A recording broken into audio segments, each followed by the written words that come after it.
Il n'y a plus trop quoi. Bonjour tout le monde, on est ravi de vous accueillir ce matin pour un atelier qu'on veut participatif et pratique avec le Club de la presse de Strasbourg. Et je remercie au passage Anka pour l'invitation et puis de nous permettre de traiter un sujet qu'on espère passionnant. En tout cas pour nous, il nous passionne au quotidien avec Christophe. On va se présenter juste après. Euh, Ce qu'on vous propose pendant allez, trois quarts d'heure, une petite heure, c'est de partager avec vous des méthodes, des outils, des techniques de veille et de référencement naturel pour analyser et étudier votre marque et potentiellement aussi celle de vos concurrents, voilà, grâce au web. Je vais attaquer les présentations. J'en profite pour partager. Alors, bienvenue en tout cas sur Livestorm, l'outil qu'on va utiliser pour ce live. Vous avez la possibilité de pouvoir réagir sur le chat, de mettre un petit commentaire. On va vous faire un petit salut dans le chat. Et vous avez aussi la possibilité de pouvoir poser des questions. On laisse les gens se connecter progressivement et ça me laisse le temps de préparer la présentation. Hop. Et voilà, comme ça, vous voyez notre beau marin. J'en profite pour saluer tout le monde. Euh, alors, ça se connecte tout doucement. Ok.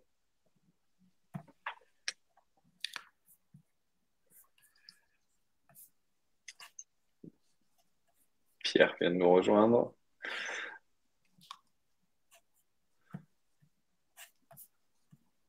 Est-ce qu'on attend encore quelques secondes ou je sais pas comment. Est-ce qu'il y a souvent des retardataires au club de la presse? C'est la question. En cas. Est-ce que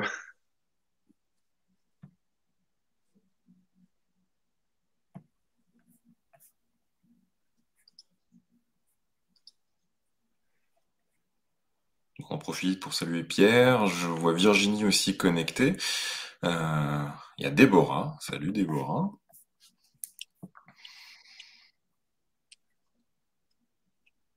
bon, allez, on y va. Allez, En cas, nous on propose commence. De toute d'avancer. façon, le replay sera disponible. Pour tous les inscrits, le replay sera envoyé juste après la diffusion. Et puis, on le partagera très certainement via le Club de la presse, via Anka, et puis via notre chaîne YouTube. Ok. Hop, je vous propose de démarrer. Et on va faire une rapide présentation de qui on est pour introduire le sujet. Alors, Christophe, qui sommes-nous? Qui sommes-nous? Bonne question. Alors, je vais peut-être, je te laisse peut-être te présenter, puis après j'enchaîne. Dire juste qui tu es, Thibaut, pour ceux qui ne te connaissent pas. Alors, je suis Thibaut Bernardin, je dirige avec Christophe la société Blueboat et je m'occupe plus particulièrement de la présence de Blueboat ici à Strasbourg, puisqu'on a une agence à Strasbourg à la Méno. Et moi-même, je suis donc Christophe, directeur de Blueboat également, et fondateur de Blueboat. Et je m'occupe plus particulièrement de Mulhouse. Voilà. Euh, On va rapidement vous présenter, comme ça permet aux retardataires d'arriver, vous présenter Blueboat et ce qu'on en fait, quels sont nos métiers. Vous allez comprendre pourquoi rapidement. On vient vous parler de tout savoir sur sa marque sur le web, puisque un de nos métiers d'origine, quand Blueboat a été créé en 2004, ça fait 18 ans, ça fera 18 ans au mois de décembre, on avait un métier qui était de veiller à l'image des entreprises sur le web. C'est-à-dire qu'on surveillait et on surveille toujours. C'est toujours un métier que l'on réalise. Je vais vous le dire avec quelques clients, je vais vous montrer avec lesquels. Euh, donc il y avait la veille, il y a la veille, excusez-nous, hein, c'est le matin, il faut qu'on se réveille, il faut qu'on se mette en marche au niveau du webinaire, désolé. Si on trouve pas nos mots, la veille sur l'image des entreprises sur le web, la deuxième partie qui est mettre en place des stratégies web axées sur le résultat, c'est-à-dire qu'on travaille avec nos clients sur comment gagner plus d'argent avec le web. Et là, à ce moment-là, en fait, on va mettre en place des stratégies avec des objectifs très chiffrés, mais on va y revenir aux questions d'objectifs. Et enfin, gérer la relation client online, c'est c'est un pan de la veille également, puisque lorsqu'on surveille une marque sur Internet, à un moment, il faut aussi réagir parce qu'il y a des clients qui peuvent être mécontents, ou également faire de la collecte d'avis, mais on reviendra à ces sujets. Donc voilà les trois métiers de Bluebot. Tu peux passer, Thibaut. Ça arrive. Ok. Effectivement, je vous le disais, depuis 2004, voilà la belle équipe Bluebot avec 3 personnes sur Strasbourg et 6 personnes sur Mulhouse. Euh, et la particularité de Bluebot, c'est qu'en interne, nous n'avons que des chefs de projet stratégie. Donc, c'est-à-dire chaque personne, enfin chaque chef de projet a ses clients et accompagne ses clients. Et donc, effectivement, on va le voir sur la slide suivante, on a une particularité. Euh, nous nous positionnons comme des maîtres d'œuvre, c'est-à-dire qu'en fait, chaque chef de projet stratégie accompagne son client, mais on ne peut pas tout faire en interne et sur le web, c'est compliqué de tout faire. Donc, tous les métiers que vous avez là, c'est tous les métiers. Il y en a peut-être un ou deux, c'est possible parce que ça évolue, mais normalement, ils y sont tous. C'est avec tous ces métiers-là, vous pouvez normalement travailler votre stratégie web. Mais nous, on a décidé une chose, c'est de ne pas intégrer l'ensemble de cette, on va l'appeler production, mais plutôt d'aller chercher les experts qui sont à l'extérieur. Et en fait, nos chefs de projet stratégie se positionnent comme des maîtres d'œuvre qui vont leur permettre à ce moment-là de mener à bien les missions avec nos clients. On- un des sujets, c'est la veille et l'irréputation restent vraiment au sein de Bluebot parce que c'est historique et en plus on le fait depuis des années et il n'y a plus beaucoup qui le font. Donc voilà, on continue nous à le faire. Quelques références d'entreprises que vous connaissez aussi localement. Je pense notamment à Triba par exemple, où on fait de la gestion de la relation client online pour eux. On travaille pour le M Strasbourg, on travaille pour Az, les poêles à bois, on travaille pour Herbalife Nutrition, on travaille également pour Internorm, qui est également un fabricant de fenêtres comme Triba. Voilà, pour quelques marques. Et par exemple, vous avez la marque Petrosian. Donc, ça, c'est une entreprise qui est sur Paris, avec qui on travaille sur la veille, justement, et on surveille tout ce qui se dit d'eux sur le web au niveau monde. Voilà, pour vous expliquer rapidement le travail de Bluebot. Assez parlé de Bluebot. Ce qu'on vous propose, c'est déjà de rentrer dans le vif du sujet et de vous expliquer, nous, où on positionne finalement la partie de surveillance et de savoir où on parle de sa marque sur le web et pourquoi, en fait, on va être sur ce sujet de savoir ce qui se dit d'une marque sur le web. En fait, ce que vous allez voir sur ce schéma, c'est un process, alors que l'on montre à beaucoup de nos clients, mais que j'utilise aussi et Thibaut également en conférence parce qu'on trouve qu'il est il résume bien les choses. En fait, un process de développement d'une stratégie web, ça commence toujours par un premier point qui est définir un objectif. Définir un objectif, c'est de se dire pourquoi je veux être présent sur le web, euh, pourquoi je veux faire une action sur le web, pourquoi je veux surveiller de l'information. Enfin, vous avez toujours cette question du pourquoi qui va y revenir, qui va revenir. À partir du moment où on a défini ensemble les objectifs, vous avez défini vos objectifs, vous allez commencer à paramétrer, donc c'est le deuxième point, paramétrer et écouter, analyser. En fait, nous, la partie d'écoute concernant la marque se positionne tout de suite après l'objectif. Pourquoi? Parce que effectivement, souvent, on a enfin, quand vous discutez, et même vous dans vos entreprises, vous allez vous dire, mais comment on parle de moi? Oh, mais on parle de moi en bien, ou on parle de moi en mal. On a des a priori. À partir de là, lorsqu'on va commencer à paramétrer les logiciels, donc on en verra quelques-uns tout à l'heure, on va justement être on sera plus dans du subjectif, on sera dans l'objectif parce qu'on va récupérer de l'information et on va pouvoir repréciser à ce moment-là les objectifs. C'est-à-dire qu'on va paramétrer nos logiciels, on va faire la collecte, on fait l'analyse et ensuite on reprécise les objectifs de départ. Et ensuite seulement, on commence à construire les discours, définir les actions, on va commencer à faire du committee management. Donc, c'est les points que vous avez en 5 et 6. Et ensuite, on est dans la stratégie web et on est dans le pilotage. Mais vous l'avez compris, là, ce qui nous intéresse aujourd'hui, ça va être de se concentrer sur paramétrer, écouter et analyser ce qui se dit d'une marque. N'hésitez pas, si vous avez des questions dans le chat, on peut effectivement y répondre. De toute façon, on va vous solliciter pendant la présentation. Ne vous inquiétez pas, vous serez obligé d'intervenir. Enfin, j'espère en tout cas. Je vous l'ai dit, et ça sera ma dernière phrase du début de cette présentation. Objectif flou, connerie précise. Désolé, dès le matin, ça pique, mais c'est une phrase que on se dit régulièrement chez Bluebot. Parce que effectivement, si vous ne savez pas où vous allez, eh ben, vous n'irez pas très loin en fait. Hein. On est toujours sur le mode GPS. Si vous ne savez pas ce que vous devez rentrer dans le GPS, ben, vous allez toujours vous perdre. Donc là, l'objectif, effectivement, l'objectif précis est important.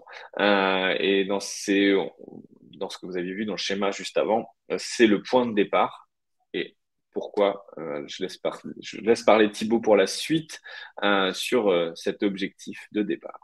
Ouais, parce que tu parles de parcours, justement, ça fait un beau lien comme ça. Un GPS a besoin d'un parcours et jusqu'ici, enfin, il y a pas si longtemps que ça, le parcours était assez simple, hein. Le consommateur avait un besoin, qui avait un stimulus, et il allait jusqu'au rayon du supermarché et il avait sa première expérience, son premier moment de vérité face au produit quand il est dans le rayon et un deuxième moment de vérité quand il est dans l'utilisation du produit.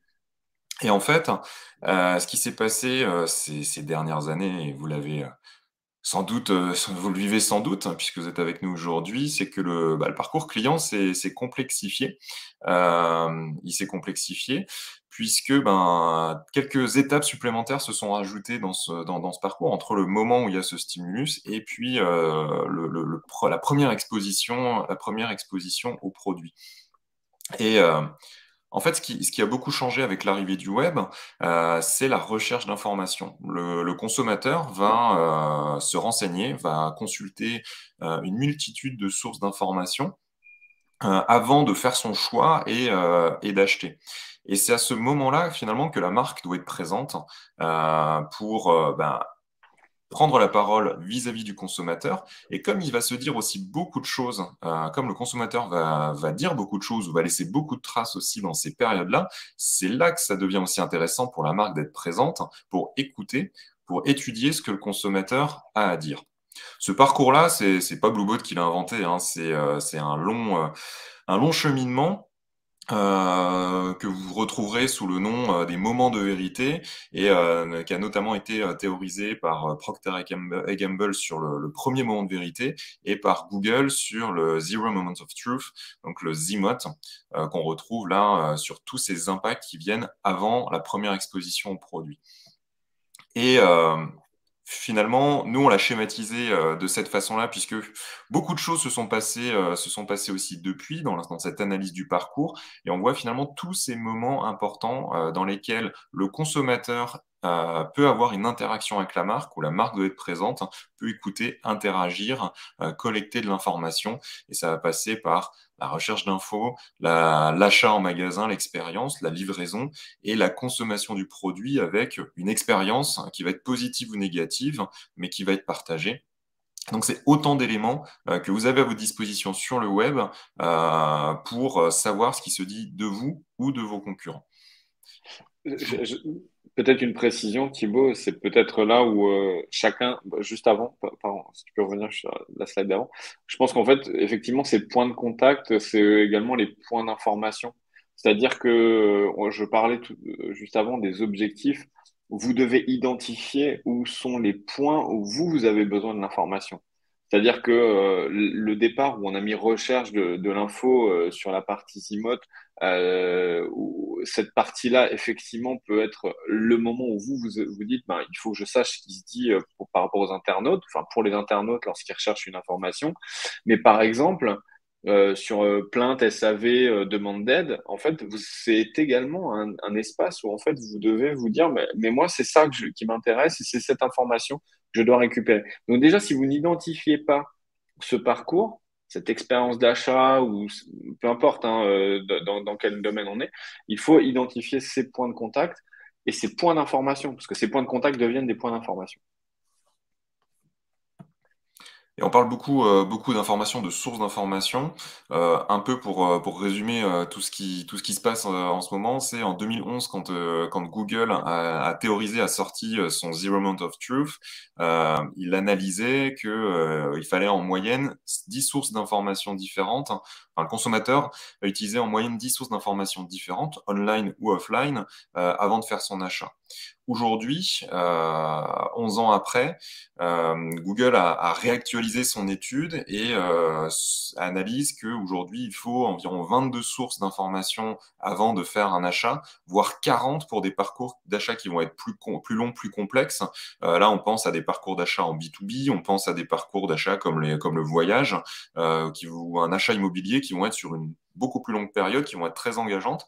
Et donc, c'est autant de moments, autant de points de passage qui se sont multipliés, mais aussi autant d'informations qui sont à votre disposition pour essayer de guider, pour essayer d'accompagner votre consommateur. Où on parle beaucoup de consommateurs, mais tout ce processus s'applique aussi très très bien sur la partie RH pour vos salariés ou vos futurs salariés. Alors justement, on parle de Google et je vous propose de rentrer dans le vif du sujet justement sur maintenant comment est-ce qu'on peut analyser tout ça, comment est-ce qu'on peut utiliser ce cadre de travail pour analyser ce qui se dit sur la marque. Et on va commencer par ce qui se passe chez Google. Qu'est-ce qui se dit chez Google? Un chiffre qui est assez intéressant, c'est pourquoi est-ce qu'on va se concentrer sur Google? Google, c'est la porte d'entrée de nombreux parcours sur le web pour les internautes. 91% des recherches sont, hop, je vois, hop.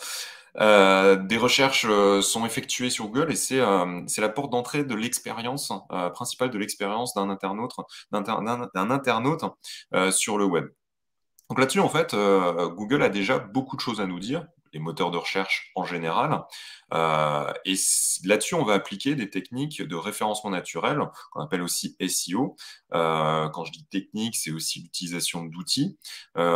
Certains sont gratuits à votre disposition, d'autres vont être plus évolués et seront accessibles parfois dans une version gratuite, mais aussi payante.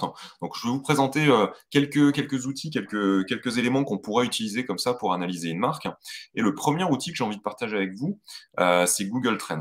Est-ce que certains d'entre vous connaissent sur le chat Google Trends, utilisent Google Trends?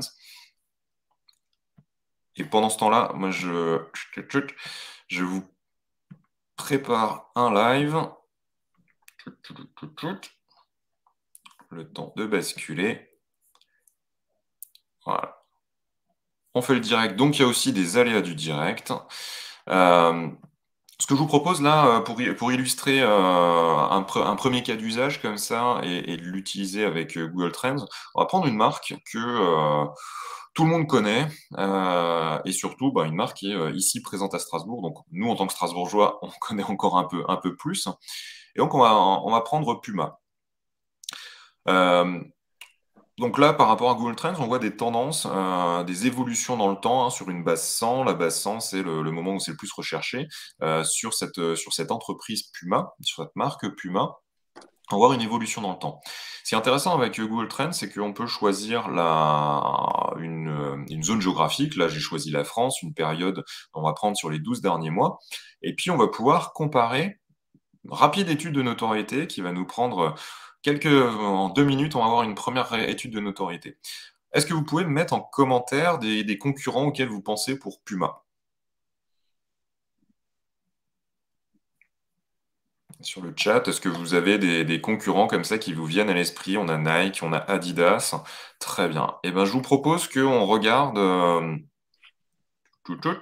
on regarde ce qui se passe justement quand on met Adidas justement dans le même outil. Et là, on fait déjà un premier constat, c'est les deux grands rivaux historiques, Puma et Adidas. On a ce sentiment et on n'arrête pas de nous dire qu'Adidas a une plus forte notoriété, a une plus grosse présence sur le marché que Puma. Là, dans les recherches sur Google, on le voit très clairement, il y a une grosse différence. On est sur un x4 quasiment entre les recherches de Puma par rapport à celles d'Adidas. Vous me parliez de Nike en commentaire. Si je me trompe pas, c'est le leader mondial sur la chaussure de sport. Quand on commence à mettre Nike dans l'outil, et ben là, on voit que Nike écrase le marché. Quand on va regarder sur des échelles, toujours sur cette base 100, on voit que c'est 4 fois plus de recherche que pour Adidas. Et puis, on est sur du 10 fois plus que Puma.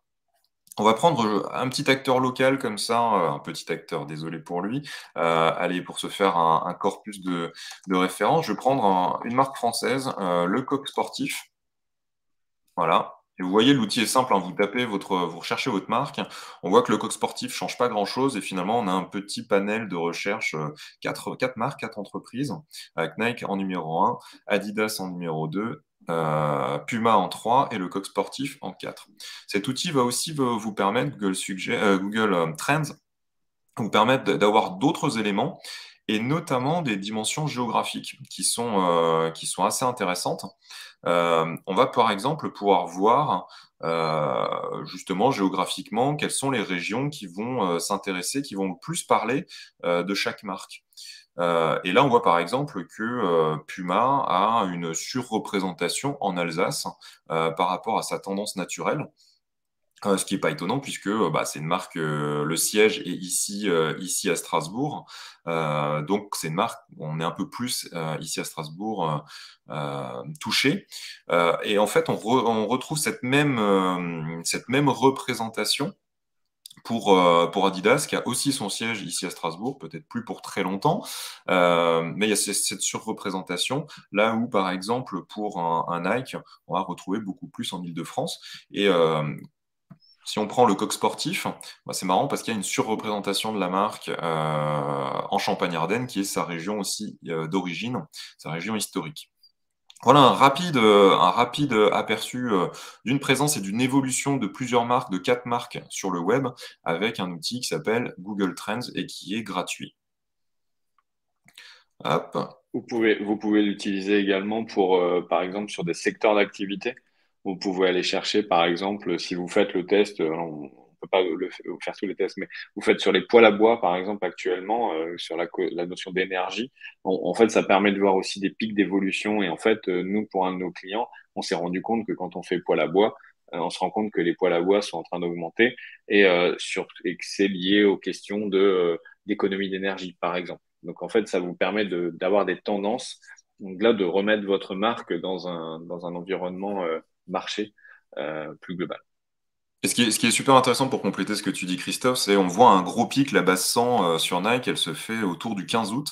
Et, euh, et en fait, si vous creusez à ce moment-là, pourquoi est-ce que il y a plus de recherches de Nike au 15 août? Pourquoi il y a ce pic-là? C'est juste que Nike a fait une grosse promotion pendant une semaine avant la rentrée, cible étudiant, qui a été vachement repris, promotion qui a été vachement reprise par la presse.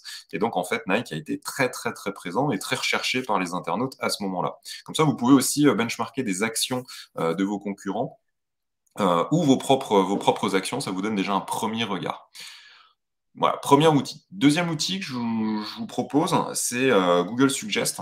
C'est très simple. Google Suggest, c'est quoi? C'est les résultats que vous propose, que vous suggère Google quand vous commencez à taper une requête dans le moteur de recherche. Vous avez quelques résultats comme ça qui arrivent. Si je tape, moi j'ai fait le test, je ne vais pas le refaire en direct pour éviter de perdre trop de temps, mais si vous faites le test vous de votre côté, il y a de fortes chances que vous ayez ces résultats qui ressortent. On a notamment une notion qui est intéressante ici en local. Bah, on voit que la marque Puma est associée déjà à du recrutement. C'est qu'on va chercher ici à Strasbourg Puma pour une dimension de recrutement d'image employeur. Euh, Après, il y a un biais, je vous le disais, c'est cette recherche, elle va être valable, ces suggestions vont être valables si je fais cette recherche ici à Strasbourg. Il y a un outil qui est intéressant, c'est un outil anglais qui s'appelle Answer the Public et qui va vous permettre finalement de retrouver ces mêmes informations-là ou les questions que des internautes vont se poser. Il y a un premier niveau de cet outil qui est gratuit, que vous pouvez utiliser, que je vous invite à utiliser comme ça. Vous allez taper votre mot-clé, là en l'occurrence on le fait sur une marque, donc on tape la marque Puma et ça va nous mettre tous les sujets qui vont être liés, qui vont être suggérés, là, les principaux. On en a 1, 2, 3, 4, 5, 6, 7, 8. Donc, dans les suggestions de Google, il y en a toujours 8 qui vont être associés à cette marque. Et là, qu'est-ce qu'on voit? On voit Puma Pokémon, Puma Femme. On voit finalement pas mal de paires de chaussures et notamment cette notion, cette grosse tendance du moment, c'est Puma Pokémon. On va le voir. Pourquoi après? C'est pas qu'il y a un Pokémon qui s'appelle Puma, mais c'est qu'il y a une paire en partenariat avec la série Pokémon qui a été sortie par Puma. Donc voilà, deuxième outil. Je vous parle d'un troisième outil, ce coup-ci, qui est payant, mais il y a un premier niveau qui est gratuit. Vous pouvez déjà faire quelques recherches, c'est SEMrush. C'est un outil qu'on utilise beaucoup chez nous, chez Blueboat, qui est aussi beaucoup utilisé dans la sphère SEO et qui peut vous apporter finalement un très bon éclairage aussi d'un point de vue marketing et communication sur de la marque. Et il y a quelques éléments, je ne vais pas vous prendre tous les indicateurs qui ressortent de SEMrush. Il y en a des centaines, voire des milliers. Mais il y a déjà une tendance qu'on peut voir, c'est un trafic avec marque, c'est-à-dire des recherches qui vont être faites par un internaute où on va mettre la marque concernée. Et là, quand on regarde le trafic qui est fait sur le site de Puma en France, on voit qu'il y a 90% du trafic qui est fait avec la marque Puma. Donc, on voit, et c'est une tendance qu'on observe plus globalement dans le domaine de la mode, tout ce qui va être habillement, etc. La notion de marque va être très importante. On va très peu rentrer sur chaussures de sport, sur quelque chose d'assez générique. Et c'est là qu'on va voir tous les efforts qui vont être importants quand on est un acteur de la mode, d'investir et de travailler sa marque, de développer sa marque, puisque derrière, ça va être une clé d'entrée du parcours de l'internaute sur le web. Et ce qui est intéressant dans cette première approche aussi sur SEMrush, c'est qu'on va avoir des concurrents sémantiques. Concurrents sémantiques, c'est des acteurs, des sites internet qui vont prendre la parole sur les mêmes sujets que vous. Et là, c'est assez marrant, on ne retrouve pas un Nike, un Adidas ou un Coq Sportif comme on a pu voir tout à l'heure. Ce qui paraît assez normal, puisque ce qu'on vient de voir, c'est qu'il y a beaucoup de recherches dans la mode qui sont liées à une marque.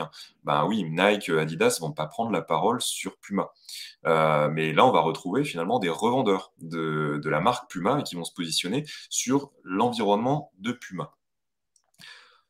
Par contre, avec SEMrush, on va aussi pouvoir regarder ce que les concurrents font, ce que les petits copains font. Là, je vous reprends les mêmes. On reprend Adidas, Nike et le Coq Sportif, toujours sur un périmètre France, et on va avoir quelques éléments comme ça de positionnement de Puma par rapport à ses concurrents. Là-dessus, il y a des éléments qui sont éclairants sur l'autorité de domaine. On peut avoir une estimation du trafic de chaque marque sur le site web, le nombre de mots-clés sur lesquels ils se positionnent, etc., etc. Et aussi voir si ils achètent des mots-clés pour se positionner sur Google. Et on va avoir le détail. Alors, on va pas le voir là dans cette séquence, mais on a la possibilité de voir sur quels mots-clés payants ils vont se positionner. Ça peut être intéressant pour accompagner une stratégie d'acquisition de clients. Et là-dedans, quand on prend la part de voix, c'est assez intéressant parce que si vous vous souvenez un peu les parts de voix qu'on avait sur Google Trends tout à l'heure, on va retrouver à peu près la même, ce qui est assez logique, hein, sur des requêtes, sauf que là, on est sur une part de trafic. Donc, des requêtes vont aller dans le même ordre de grandeur en termes de trafic sur les sites web entre ces différents acteurs. Puis, on va voir des différences, justement, avec ou sans marque. On est toujours à plus de 80%. On voit, par exemple, un Nike va peut-être se positionner sur des marques, sur des requêtes un peu plus génériques qu'un Puma ou qu'un Coq Sportif. Et dernier élément qu'on peut ressortir de SEMrush qui peut être éclairant sur une étude sur la marque, c'est finalement quels sont les mots-clés qui vont être liés à la marque. Si on va regarder des mots-clés qui vont être autour de l'environnement de Puma, alors on voit beaucoup de pollution déjà arriver, c'est que Puma, la marque de chaussures de sport, n'est pas la seule à utiliser ça, à utiliser le terme Puma. On voit qu'il y a un constructeur automobile, Ford, qui a aussi un modèle qui s'appelle Puma, et donc il y a des chances que quand on va chercher Puma sur le web, on se retrouve en concurrence sémantique avec Ford. Euh, voilà, je passe la partie automobile assez rapidement, mais sur cette recherche de mots-clés, on voit des notions de volume, on voit des notions de tendance, on voit aussi des notions de difficulté des mots-clés. Je ne vais pas forcément revenir sur cet aspect-là, puis ça nous intéresse en SEO, pas forcément en analyse de marque là ce matin. Mais ce qu'on voit dans tous ces mots-clés, c'est qu'on peut les catégoriser et avoir déjà une première approche assez globale sur sa marque. Notamment, ce qu'on voit, c'est on voit des modèles de chaussures apparaître. Alors, je suis très très mauvais moi sur les les chaussures de sport. Euh, mais on voit des modèles arriver, notamment à un moment, je voyais un mot-clé pointé, je voyais Puma Suède. Et je me dis, mais pourquoi est-ce qu'un internaute en France va chercher Puma en Suède? Et en fait, non, c'est un modèle, c'est le modèle le plus recherché des internautes sur le web. C'est le modèle Puma Suède. Et il y a une autre requête qui m'a surpris, c'est l'association entre Puma et les chaussures de sécurité. Je découvrais que Puma faisait des chaussures de sécurité qui étaient très tendance, qui étaient très recherchées par les consommateurs. Donc ça donne des éclairages à la marque là-dessus. Il y a un éclairage aussi qui est intéressant, c'est que dans les grandes tendances comme ça qu'on peut observer, c'est les couleurs des modèles. Et donc on peut en tant que marque aussi observer quelles vont être les couleurs les plus recherchées à un moment donné par les internautes sur le web. De mémoire, c'est le blanc, c'est le noir, on voit du rouge, du beige apparaître, etc. Ça peut être intéressant comme ça de suivre des tendances dans le temps, etc. Dernier élément que je voulais pointer par rapport à ces recherches de mots-clés, on était très focalisé dans un parcours consommateur.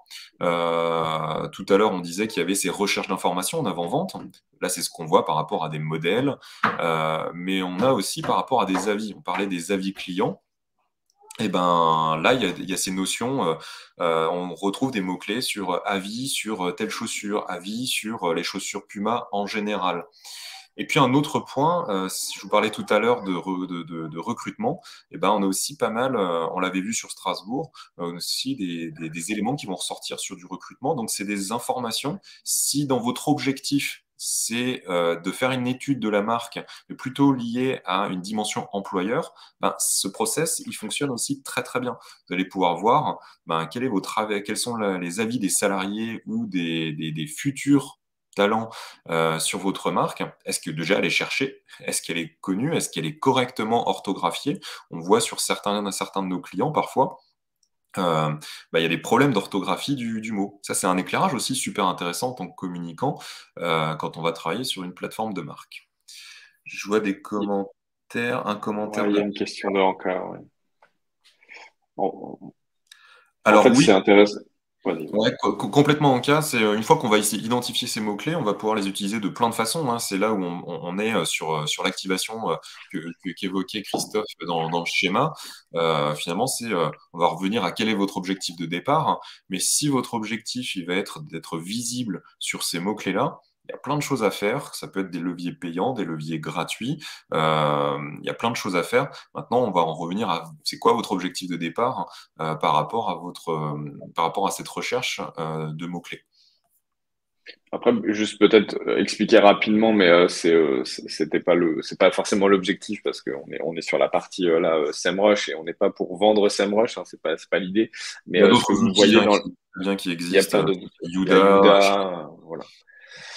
En fait, si vous regardez la colonne KD, enfin, il y a KD%, si vous voyez où il y a des petits points rouges, orange, vert, en fait, c'est pour répondre à Anka, c'est là où l'outil va nous dire l'effort de mots-clés pour se positionner sur ce mot-clé-là. En fait, est-ce qu'il y a un effort plus important ou pas? Donc, par exemple, sur Puma RSX, ce sera plus simple de se positionner que sur Puma, ce qui est logique puisque on est sur le nom de marque et il y aura plus de concurrence sur Puma que sur Puma RSX ou encore que Puma avec une couleur à côté, par exemple. Voilà, donc c'est là où l'outil, c'est pour ça Thibaut disait qu'il y avait des centaines d'indicateurs. Effectivement, il y a des centaines d'indicateurs. Et rien que sur ce tableau-là, on peut dire plein de choses. Donc, Mais typiquement, je parlais dans une dimension recrutement. Là, on a un mot-clé, par exemple, sur Puma recrutement France, avec une difficulté qui est pas énorme, en sachant qu'en plus, on a plus de légitimité, comme on est de Puma, à prendre la parole sur un mot-clé autour de Puma. Ben, ça peut être intéressant pour la marque, si elle n'a pas fait d'espace carrière ou d'espace recrutement sur son site, d'aller chercher à se positionner sur cette requête, puisque il y a quand même un volume de recherche qui est intéressant, d'aller se positionner dessus et que finalement les candidats arrivent sur son écosystème à elle plutôt que sur un autre écosystème, par exemple des job boards sur lesquels elle devrait payer pour être affichée. Voilà typiquement un cas d'usage qu'on pourrait avoir là-dessus. Et vous l'avez bien compris, en fait, à partir du moment où on fait ce travail sur sa marque, on peut très bien la faire sur ses concurrents pour apprendre de sa marque. C'est-à-dire qu'à partir du moment où on va commencer à regarder comment se positionnent les concurrents, sur quels mots-clés, sur quoi ils ressortent, ça va peut-être nous donner des tendances. Tout à l'heure, on parlait de Google Trends, mais on va aussi avoir des tendances par rapport, grâce à ces logiciels plutôt, où en fait, on va se dire, mais lui se positionne sur, je sais pas, rouge, vert, bleu, ben, faut peut-être qu'on se positionne aussi sur rouge, vert, bleu parce que nous, on n'est pas positionné dessus. Et c'est là où, en fait, on commence à faire de la veille concurrentielle et donc de renforcer aussi et d'en savoir un peu plus sur sa marque dans son marché. Et il y a d'autres techniques aussi qui peuvent être utilisées quand on voit par exemple une opportunité de mots-clés sur un concurrent par exemple. Alors, c'est toujours difficile de faire de la publicité comparative pour nous-mêmes, mais il y a d'autres choses, d'autres techniques qui existent, comme par exemple faire un contenu sponsorisé sur un média par exemple spécialisé dans le sport, et de travailler un contenu qui va plutôt mettre en avant votre marque, en l'occurrence Puma, par rapport à un concurrent, mais pour aller viser un mot-clé utilisé par un concurrent et sur lequel on a une chance de pouvoir se positionner. Alors, peut-être pas directement, mais indirectement via un média qui est spécialisé dessus. Je passe la parole à Christophe par rapport aux avis, puisqu'on parlait dans les mots-clés qu'on recherchait. Souvent, il y a avis sur telle chaussure, avis sur tel produit, etc. Euh, Quelle est l'importance des avis clients justement sur cette recherche autour de la marque? Alors, il y a un sujet qui est, enfin, ce sujet des avis forcément revient. Alors, selon dans quel domaine vous êtes, hein, ça peut dépendre. Par contre, ça commence à être sur beaucoup de sujets. On parlait du recrutement tout à l'heure. La marque employeur. Alors, on parle de communication employeur, marque employeur. Ça, c'est un débat sémantique, mais par contre, l'avis est très important et on commence à avoir cette importance des avis qui est soit dans le recrutement, mais aussi, bien entendu, dans le choix du produit. Et ça, je pense que au-delà de faire de la collecte d'avis, c'est un vrai élément d'écoute. Donc, si on peut passer sur la slide après. Euh, j'ai pas la main sur les slides, hein, c'est pour ça que je demande à Thibaut de passer, vous inquiétez pas. Je voulais vous montrer alors ça vient d'un outil qui s'appelle Guest Suite. Ils sont plus spécialisés. Je vous montre deux outils comme ça. L'idée, c'était de vous montrer pas mal d'outils pour que vous voyez à quoi ça ressemble. En fait, un bon indicateur pour votre marque, effectivement, ce sont les avis. Et là, ce que j'ai utilisé, c'est Guest Suite. En fait, c'est un outil qui est au départ qui a été spécialisé pour tout ce qui était hôtel, restaurant, mais vous pouvez aussi l'utiliser dans d'autres domaines. Mais alors effectivement, on est un peu plus dans la partie tourisme. C'est pour ça que vous allez retrouver des Trivago, des Booking.com. En fait, ce que vous avez sur le haut de la slide, en fait, c'est vous retrouvez le total d'avis que vous avez par. Alors donc là, chaque ligne, en fait, c'est une marque. Donc, imaginez que on va le lire de manière horizontale. On va avoir la moyenne des notes sur les plateformes. Donc, combien j'ai en moyenne. Donc, si je vais prendre la dernière ligne, c'est la plus simple. Il y a 2154 avis qui ont été déposés. On est à 8,2 sur 10. Et ensuite, on peut regarder sur TripAdvisor, sur Yelp, enfin, et un Trivago, Booking.com et Expedia, Hotel.com également. Là, en fait, vous avez toutes les notes. Donc, en fait, on commence à voir déjà qu'on a des endroits où on a des notes et qui sont bonnes ou moins bonnes. Et en fait, sur la deuxième partie du tableau, donc le bas de la slide, en fait, ce que vous allez avoir. Non, non, pardon, remonte, Thibaut. En fait, sur la deuxième partie de mon tableau, c'est effectivement les points sur lesquels vous avez des notes. Et donc là, l'avis, il est intéressant, mais avec des outils comme celui-ci. Donc, comment ça fonctionne? C'est-à-dire que souvent, soit la personne, on lui envoie un mail et elle va déposer un avis. Et avec cette solution Guest Suite, vous pouvez aussi avoir, pour un hôtel-restaurant, par exemple, vous avez alors ça peut se faire aussi avec des commerciaux. Vous avez un iPad, par exemple, peu importe quelle tablette, de marque n'importe quoi. Dessus, vous avez l'application et ça vous permet à ce moment-là de mettre un avis. Mais par contre, les questions vont être aléatoires. Donc, ce qui fait que vous allez avoir des questions sur la restauration, sur l'emplacement, sur le menu, sur le service, le temps d'attente, la propreté. Enfin, vous allez avoir tous les sujets. Il vous pose 5 questions à chaque fois et ces questions tournent. Et ce qui vous permet à un moment de voir, grâce à vos avis, donc quand vous analysez les avis, de voir où vous pêchez par rapport à votre service ou votre produit. Ce qui fait que là, on collecte de l'information, donc on est toujours sur la notion de collecte. Si on n'en fait rien, bah, ça reste une note. Par contre, collecter l'information pour derrière agir et se dire, bah, cette information, elle est intéressante et par exemple, la propreté n'est pas au top dans tel ou tel magasin, et ben dans ce cas-là, je vais retravailler et je vais aller un peu plus loin. Ça, c'était pour une version simplifiée d'un outil de collecte d'avis. Effectivement, sur la slide d'ensuite, vous allez voir là, on a alors j'ai essayé d'anonymiser un maximum. Normalement, vous ne retrouverez pas qui est derrière, mais en fait là, c'est une entreprise où il y a une grosse partie de collecte d'avis où on va pouvoir suivre effectivement sur l'application combien j'ai eu en nombre d'étoiles, 1, 2, 3, 4, 5. Ça, vous connaissez cet aspect-là. Mais surtout, ce qui est intéressant, c'est que chaque histogramme, en fait, vous allez pouvoir récupérer cette partie et la découper. Et c'est ce que vous voyez en bas à gauche. C'est ce diagramme qui va nous permettre à un moment de dire à quoi correspondent chaque avis. Est-ce que c'est la pause? Est-ce que c'est le commerce? Est-ce que ce sont les ambassadeurs? Est-ce que c'est le SAV? Peu importe, le produit. Ce qui est intéressant, c'est ça, c'est de suivre mois par mois et de voir l'évolution. Et bien entendu, ce qui va être intéressant, c'est de recouper ce que vous avez tout au-dessus, c'est-à-dire les 1, 2, 3 étoiles, donc qui, on va dire, sont des mauvais avis, et de regarder sur quoi j'ai des mauvais avis. En fait, l'avis, souvent, il est perçu par les entreprises comme quelque chose de très négatif, mais en fait, c'est une source d'information. À partir du moment où on va voir, par exemple, que tous nos avis négatifs arrivent depuis le SAV, enfin, concernent le SAV, ça veut dire que tous ces éléments-là, il va falloir les retravailler et peut-être que vous avez quelque chose à faire. C'est pas parce que souvent on dit les avis peuvent être faux ou voilà, ou ça peut être un concurrent qui vient. Sur 3, 4, oui, c'est possible. Par contre, là, vous voyez, il y a 771 votes sur la période. On sait que sur 771 avis, on n'a pas que des faux avis, et ce sont des avis que l'on est allé demander, c'est de la collecte d'avis. Donc, à ce moment-là, effectivement, tirez-en un enseignement plutôt que de vous arc-bouter en disant c'est pas vrai, je suis la meilleure marque du monde. Voilà. Donc, les avis pour moi sont un point d'entrée de connaissance de votre marque. Désolé, on passe très vite sur les sujets, mais le temps est imparti. On va aller sur la slide. Ensuite, c'est le cycle de la veille. Je vais essayer de le faire très très vite, ce cycle de la veille.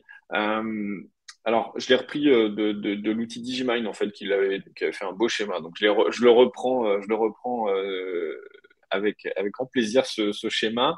Euh, Tout commence au niveau de la veille par une collecte. Alors, bien entendu, et si tu peux cliquer, Thibaut, ça ne commence pas que par la collecte, ça commence par, oh, il y a un petit truc qui doit ouais, le pourquoi, et je dirais même le pour qui, donc qui est le deuxième point qui va s'afficher. En fait, c'est pourquoi vous faites une veille et pour qui vous faites cette veille. Si vous ne pouvez pas répondre à ces 2 questions-là, ne vous lancez pas dans une veille.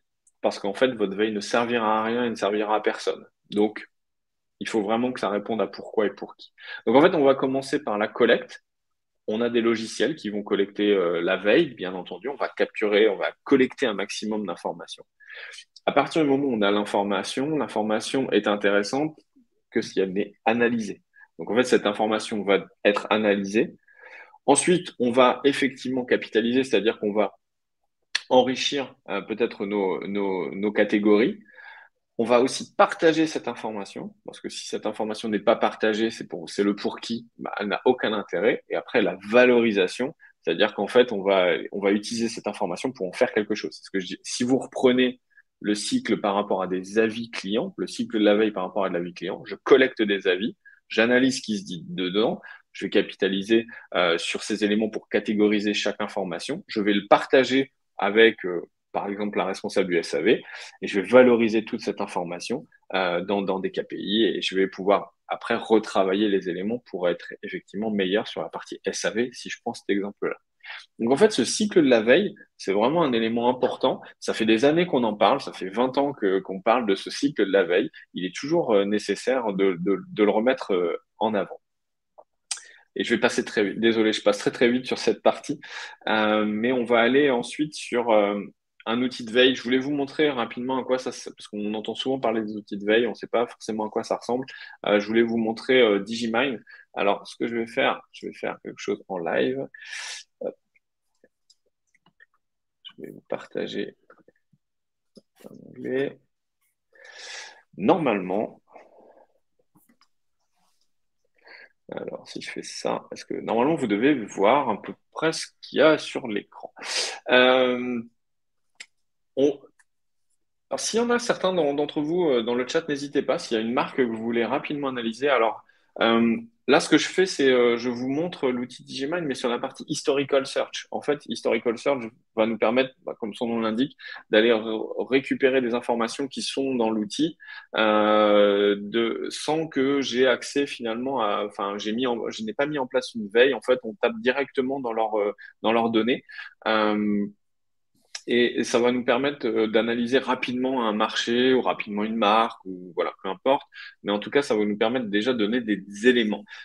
Attention, l'information qui va en ressortir n'est pas exhaustive. Donc, ça va nous donner une tendance. Après, si on doit aller plus loin, on doit effectivement, à ce moment-là, mettre en place une veille un peu plus précise. Mais ce que je voulais vous montrer, c'est très rapidement, écoutez, on me dit les dernières nouvelles d'Alsace. Donc, je vais noter ça. Hop.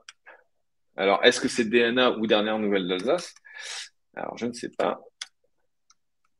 Il y a une notion qui serait intéressante aussi d'un point de vue, ce qu'on voyait tout à l'heure sur les outils, hein, en termes de SEO. On ne sait jamais parfois comment c'est exprimé par l'internaute. Ben justement, une étude avec un outil comme SEMrush par exemple nous permet d'avoir ces tendances. Quel est le mot utilisé par les internautes pour votre marque? Est-ce qu'il orthographie correctement, etc. Et vous pouvez avoir les plus utilisés, les moins utilisés.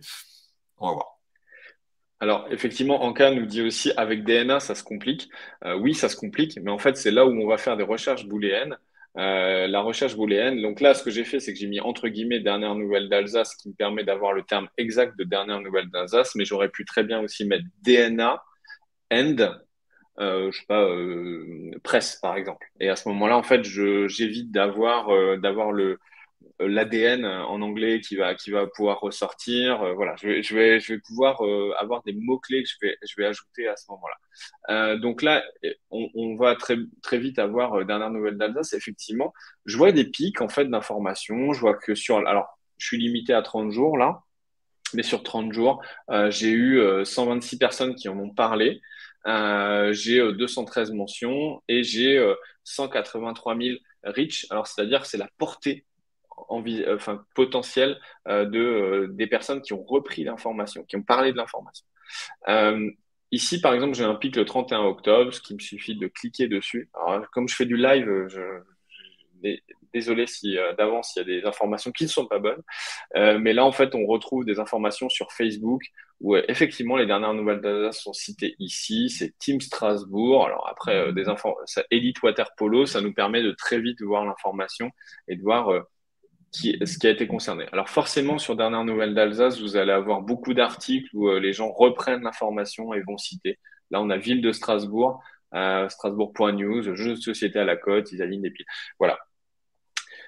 C'est pour vous montrer que sur n'importe quelle marque, on va pouvoir le faire très très vite. Ce que je vais faire pour être complet par rapport et continuer finalement la présentation que Thibaut avait fait, si ça vous va, je vous montre juste via ou alors je continue sur ça. Écoutez, je Non, continue sur ça. Puma, ça peut être intéressant parce que je pense qu'on peut Ouais, avoir ok. vraiment des éléments Allez, un peu différents du allez, je fais sur Puma. Par contre, là, je fais Puma. Donc Puma tout. C'est-à-dire, là, ça va être l'animal, ça va être. Je pourrais faire Puma la corde. N sport, par exemple, si je veux faire ça. pour être sûr de ne pas avoir la voiture, par exemple. Donc là, je lui demande vraiment le Puma et le sport. Sur les 30 derniers jours, en fait, j'ai des pics d'informations. Donc là, je vois effectivement régulièrement une information. Mais par contre, là, j'ai un pic. Donc en fait, ce pic d'information, je vais me poser la question pourquoi. Et là, je vais aller cliquer pourquoi on me parle de cette information. Et après, je vais aller chercher. Sur- Là, comme vous le voyez, c'est les mentions, ce sont les mentions. Donc, est-ce que c'est intéressant? C'est en espagnol, je pense. Donc, je ne parle pas espagnol, donc je vais avoir du mal. Par contre, ce que je vais faire, c'est que je vais aller voir sur concept clé. Et sur concept clé, il va tout de suite me donner les informations très vite, les mots-clés qui sont les plus importants. Ce qui est intéressant, c'est que c'est Adidas qui ressort le plus sur cette période. Et lorsque je vais cliquer, je pense qu'il doit y avoir un élément comparatif ou voilà. Donc là, j'ai rien de très marquant. Je vais peut-être refaire sans sport, parce qu'en fait, sans sport, je crois que la dernière fois, j'avais des choses intéressantes. Je reclique sans sport. Et je vais faire concept clé. Ah, mais il ressort plus, en fait. On avait quelque chose qui ressortait si on avait le Pokémon. Alors, il ressort moins par rapport au test qu'on a fait hier. Voilà, Mais c'est peut-être par rapport à la langue, parce que là, tu remontes toutes les langues. On avait du mal à Ah, trouver pardon. le français, par Eh exemple. oui, merci. J'ai fait des bêtises. Merci, Thibaut. Voilà pourquoi on travaille à deux. Ok. Euh, et tous les pays, voilà. Merci. Effectivement, voilà, c'est plus clair. Et là, Euh, donc, effectivement, d'où l'importance aussi de bien paramétrer votre logiciel. Tout à l'heure, on parlait du paramétrage et de l'analyse. Effectivement, il faut paramétrer. Et effectivement, là, on a Pokémon qui ressort. C'est ce qu'on voulait vous montrer. Euh, Pourquoi Pokémon? Et là, je vais pouvoir cliquer et me dire pourquoi Pokémon. Et je vais aller chercher une nouvelle collaboration Puma et Pokémon pour l'édition de 5 paires de chaussures. En fait, on part finalement tout à l'heure d'une tendance de recherche et là, on a les informations qui nous reviennent en termes de veille. Et vous le voyez ici, j'ai les informations, j'ai les mentions qui ressortent sur Twitter, sur Facebook. Bien entendu, on voit sur l'ensemble du web. Le top et hashtag, là, ce qui va nous permettre. et Ouais, c'est là que c'est pardon. intéressant, que c'est très complémentaire ce que je vous montrais tout à l'heure, hein, parce que on avait cette tendance Puma et Pokémon qui ressortaient dans les requêtes tapées par les internautes dans Google, et on voit que ce sujet-là, c'est aussi un des gros sujets de tendance exprimés sur les médias sociaux. Donc c'est très complémentaire aussi de ce qui se passait dans les résultats de recherche de Google. On peut même aller jusque pour vous montrer l'outil. Si, alors, ça dépend sur quoi on est, mais en termes de logiciel, enfin en termes de réseau social, mais en fait, on va même pouvoir aller sur des granularités au niveau des villes. C'est-à-dire qu'en fait, on peut aller voir sur quelle ville on a le plus parlé effectivement de Puma sur cette période. On va pouvoir aussi aller voir les influenceurs. Les influenceurs, c'est un terme très galvaudé, voilà, mais un influenceur, c'est qui, c'est quoi? Ça peut être le Parisien, effectivement. Le Parisien peut être un influenceur. Et là, on voit en fait les jeux vidéo en ont parlé aussi, le journal du geek, parce que je pense qu'ils ont effectivement parlé des Pokémon à ce moment-là. Et donc, ça nous permet aussi, et là, comme on parle d'une marque, c'est souvent quand on fait une action finalement, une action événementielle, est-ce que ça a été repris ou pas par les influenceurs? En tout cas, par quel type d'influenceur. Après, vous avez plein de chiffres à droite, le following, follower, le tweet, le nombre de mentions. Bien entendu, je ne rentre pas forcément dans le détail. Autre point, c'est la notion de sentiment. Alors, c'est le positif, le neutre et le négatif. Enfin, pardon, inversement, négatif, neutre, positif. Ça marche sur la plupart des logiciels de veille. Nous, au niveau de Bluebot, ce qu'on préfère faire quand même, c'est d'avoir une analyse humaine des informations parce que les logiciels, c'est encore un peu poussif sur l'analyse du sentiment, la tonalité, comme on l'appelle. Donc, il est préféré. Alors, ça peut vous donner de grandes tendances. Par contre, si vous devez faire de l'analyse plus spécifique, dans ce cas-là, il faut qu'un humain analyse l'information parce que on n'arrive pas encore à traiter les gens qui vont travailler, qui vont être sur les forums et qui vont être dans l'ironie. L'ironie, on a du mal à la traiter. Et si vous devez être sur une information très précise, ça va être plus compliqué. Après, il y a on va dire ça, c'est du détail, mais sur les emojis également, on va vous ressortir les emojis pour vous dire sur quoi vous êtes positionné. Voilà, ça c'était pour vous montrer un logiciel rapidement. On peut revenir à la présentation. Je vois que le temps file, mais c'était un petit test et vous montrer ce qu'un logiciel de veille vous permet. Il faut que j'arrête de partager peut-être ou non, Je désactive le partage de mon écran. Ce que je voulais vous montrer aussi, c'était là, c'est plus spécifiquement, une fois que vous avez mis en place une veille avec des logiciels type Digimind, il y en a d'autres, hein, VisiBrain également, avec qui on travaille également au niveau de Bluebot. En fait, ils fonctionnent tous à peu près de la même façon. Après, ils ont leur force et leur faiblesse chacun. Donc, c'est difficile d'avoir qu'un seul logiciel pour nous, en tout cas en tant qu'agence. Après, en tant qu'entreprise, vous pouvez aussi passer par les agences, hein. Voilà, c'est plus simple, ou avoir votre propre logiciel. Mais là, par exemple, ce que je voulais vous montrer, c'était que le logiciel vous permet de sortir par type de média sur une période et de vous dire est-ce que mes informations sont plus sur les news, sur la news, donc DNA par exemple, le web, Facebook, Instagram, Twitter ou TikTok également, où vous avez les logiciels qui vont de plus en plus dessus. Une précision, et on va aller sur la slide tout de suite après, comme ça on va être quasiment dans les temps pour finir. C'est la veille doit être pensée en silo, c'est-à-dire que la problématique de la veille, avant vous aviez des logiciels qui pouvaient tout faire et tout ramener, et tout récupérer. Par contre, maintenant, on a de plus en plus de mal à faire de la veille sur Facebook, sur LinkedIn, sur TikTok, ainsi de suite. En fait, on va travailler plutôt en silo, c'est-à-dire que par exemple LinkedIn, si vous utilisez Digimind, par exemple, comme nous on l'utilise, vous pouvez aller faire une veille sur LinkedIn. Par contre, vous allez avoir une veille spécifique sur LinkedIn qui va devoir être faite et ce sera que LinkedIn qui ressortira à ce moment-là.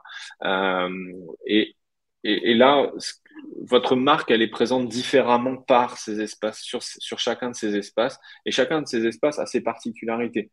TikTok, on va être plus sur du visuel. Et YouTube, par exemple. Enfin, voilà. Après, c'est vraiment, le texte va être sur la partie média news, par exemple. Donc, pensez là vraiment en silo, d'où l'importance, et ça reboucle avec ce qu'on s'est dit avant, c'est de se dire quel est le parcours client, quel est le parcours contact, quel est le parcours information. Et à ce moment-là, je me dis où je vais aller récupérer l'information. Et cette information-là, je la veux à tel endroit, donc ça veut dire que je vais avoir tel outil ou telle démarche de veille qui va être mise en place. Voilà. Pour aller en synthèse, on va aller comme ça, on aura bouclé à 1 minute près. On voulait vous dire peut-être quelques points qu'il faut retenir. Vous l'avez compris, moi je vous parlerai de pourquoi faire une veille. C'est pourquoi aller rechercher de l'information. Alors veille, analyse, souvent on parle de veille. Pour rappel, la veille, c'est je retrouve plus le terme, je mets un filet au milieu de la rivière et je récupère tout ce qui passe. Par contre, on peut aussi être dans une analyse d'information et dans ce cas-là, on va rechercher l'information à un moment donné sur tout ce qu'on veut récupérer. Donc, il y a deux approches, mais en tout cas, c'est pourquoi je le fais et pour qui. Et quand j'interviens, quand je suis souvent des jeunes veilleurs qui sont face à moi, je leur dis si quelqu'un vous dites faire une veille et il ne sait pas pourquoi vous devez faire la veille et pour qui vous devez faire cette veille, ne faites pas cette veille parce qu'elle terminera à la poubelle et elle ne servira à rien. Donc, le point important, c'est pourquoi et pour qui. Et vous avez compris, un outil ne vous apportera pas l'exhaustivité de l'information, donc ce qui fait qu'il va falloir recouper, soit aussi avec des recherches manuelles, c'est aussi une possibilité. Malheureusement, il n'y a pas d'outil miracle. Et comme nous, ce qu'on voulait vous montrer aujourd'hui, c'était effectivement d'avoir un mix entre les deux. Ce que disait Thibaut, c'est veille plus SEO par exemple. Les outils de veille plus le SEO, bah, en fait, c'est une bonne complémentarité et ça vous permet d'analyser plus précisément votre marque. Et moi, ce que je vous donne également un élément, et c'est un retour d'expérience par rapport à ça, on se rend compte que la problématique, c'est pas d'avoir un logiciel de veille ou d'avoir une dispositif de veille. En fait, c'est l'important, c'est la récurrence et la régularité. Souvent, et je vous fais une anecdote et je terminerai, j'arrêterai de parler, redonne la parole à Thibaut. En fait, un jour, une entreprise m'a appelé et m'a dit, écoutez, on a un problème, on a une souris dans une étale de boulangerie. C'est un grand groupe. Et en fait, je leur ai dit, mais ok, ben, ce qu'on va faire, on va mettre tout de suite en place un outil de veille pour regarder l'ampleur de l'information et de voir comment c'est en train de partir sur les réseaux. Et la personne m'a dit, mais c'est bon, on a un logiciel de veille. Je dis, mais vous n'avez pas vu arriver cette partie, cette crise. Et en fait, la personne me disait que elle avait un outil de veille et que depuis une semaine, elle avait eu les alertes, mais elle était responsable de com, elle ne savait pas comment utiliser le logiciel, elle l'utilisait très peu, pas assez régulièrement. Et en fait, elle est passée à côté de cette information. Donc en fait, vous pouvez avoir tous les logiciels que vous voulez. Si vous n'avez pas cette régularité, vous n'avez pas l'alerting, vous ne faites pas attention à l'alerting non plus, ben, en fait, à un moment, vous allez passer à côté de certaines informations. Donc ça, c'est un des points qu'il faut avoir en tête, la régularité. Est-ce que vous avez des Il y questions? avait- On arrive sur la fin de cet atelier. Est-ce que vous avez des questions en chat? C'est le moment de les poser avant de conclure. Ce qui est déjà tard et bien avancé dans la matinée. J'en profite juste. Vous retrouvez nos têtes et nos coordonnées. Si vous avez des questions complémentaires, n'hésitez pas à nous ajouter sur LinkedIn, à venir nous la poser en message privé, à nous passer un coup de fil ou nous faire un mail. On sera ravis d'échanger avec vous. Et de toute façon, vous retrouvez dans votre boîte, dès qu'on appuie sur le bouton fin, vous retrouvez dans votre boîte mail le webinar. Et puis, on le partagera sur nos réseaux aussi. Voilà. Bah, écoute, a priori, il n'y a pas de questions. Laisse Si, encore bah, les gens. peut-être.